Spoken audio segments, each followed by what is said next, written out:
I have to say Datuk Sri Siti Nurhaliza. I mean, I remember watching her when she won her first AJL Anugerah Johor Lagu, and I was a kid back then. I was just I can't remember how old I was, but I was really young, and I sat in front of the TV and I saw her because I mean, the people that knows Datuk Siti knows that her journey wasn't always the easiest and the easiest route. So it's a really and she comes from a really humble family, and I think I could resonate to her a lot, and a lot of our stories kind of not similar 100%, but I could really see that.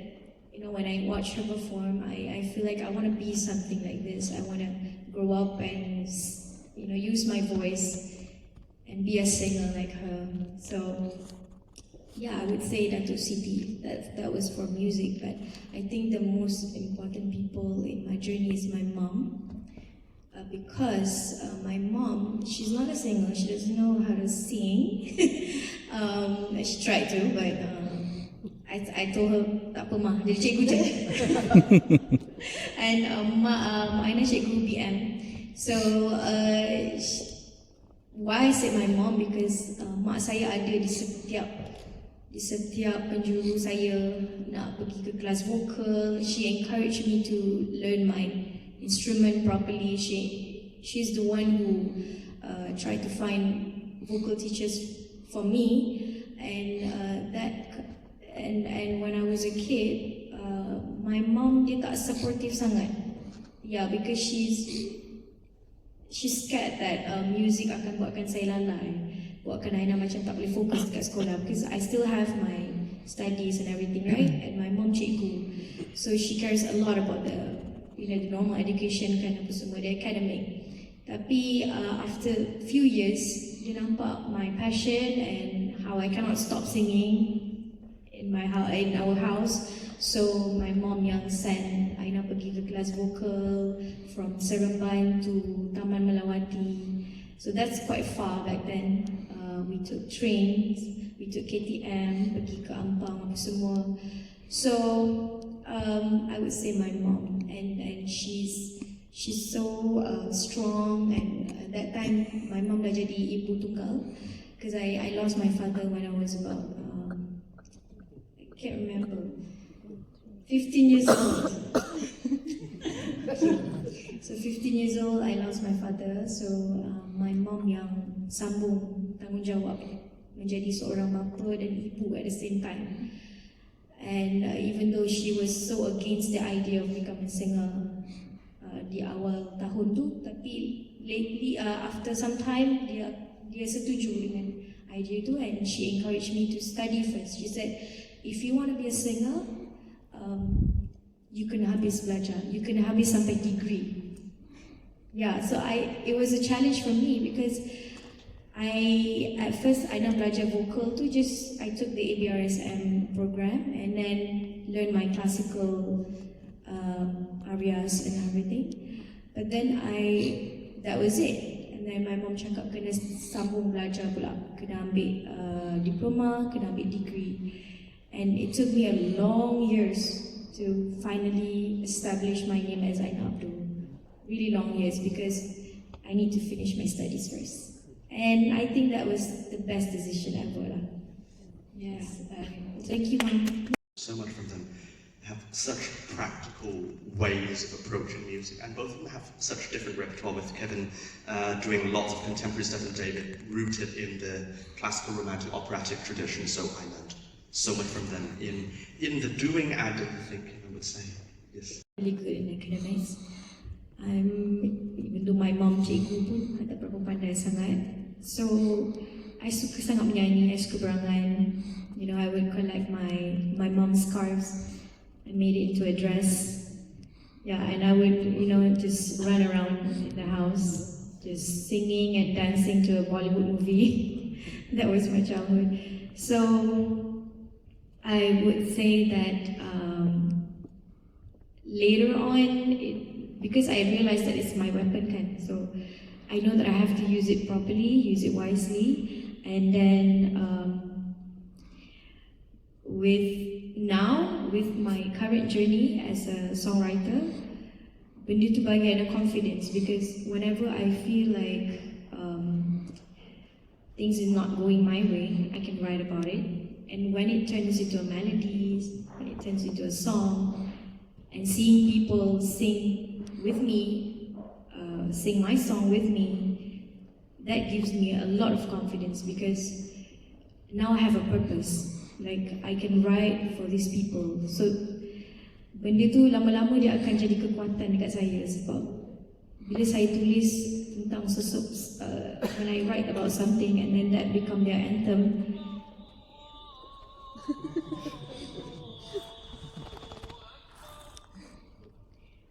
jadi benda tu bagi Aina confidence, and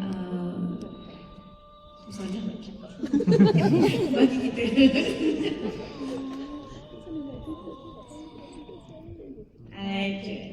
Showman.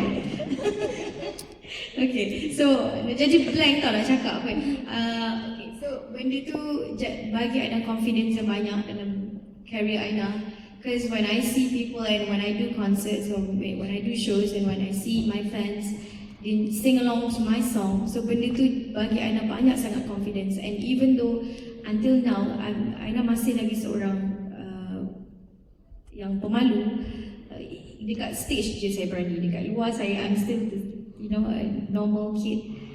Kalau nampak saya dekat luar memang tak nampak macam saya ni penyanyi pun, nampak saya just a normal regular kid.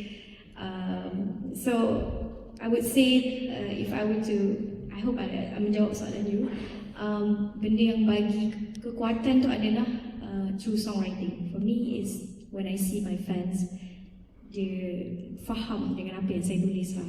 Macam tu. Okay, thank you so much for sharing that.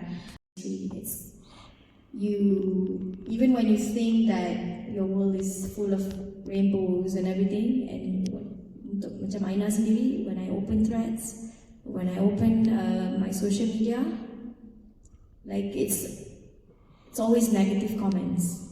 Yeah, those are the things that always being talked about, So untuk Aina, pengalaman Aina sendiri, because Aina adalah industri yang seperti ini, so I face a lot of challenges from the negativities and criticism. Career, how to say, mengubah segala-galanya lah. It's a career-defining moments for me, because I remember how I was in music school. I remember I'm not the best student, I'm not, like, the only thing that I have with me is, Alhamdulillah, I have Allah bagi suara itu. Tapi saya tak pernah, I'm not, like, for me it's always a crazy experience to sing with full of orchestra, because it's a whole different stage, it's not like singing to a -1, singing to a backing track. So singing dengan orchestra ni takes more than just an instinct, you need a certain knowledge, though, to feel the beat and everything, to feel the lush strings and everything. So I think that particular performance and that particular opportunities really brings me to a different, it kind of elevates my status as a singer. Sebab it's not easy to be picked by MPO untuk perform dengan diorang, and this is one of the most antara stage yang paling berprestige di Malaysia. And from what I heard, I'm the youngest performer for a solo concert with MPO. So I would name that particular concert as the one that really changed my life. And Aina dapat belajar banyak sangat daripada konsert tu. I feel like that day bila Aina dapat perform dengan diorang tu, I feel like it's the younger version of me tengah ambil exam. Literally. That's how I felt throughout the performance. That's why I was so focused. because it's not, like I said, it's not easy to sing with orchestra. Even though I answer that with, yeah, betul. Mungkin jadi chef, tukang masak, sekarang rajin masak. 5-star Michelin chef. Kenapa gelak kau cakap chef? Kenapa gelak?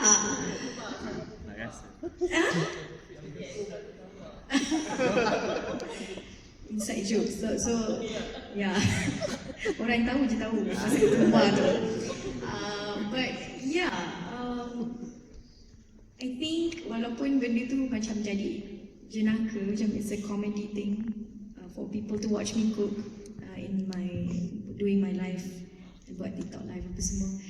Tapi somehow it's like it's a great escape for me, you know, because Ana rasa memasak ni pun it's also skills.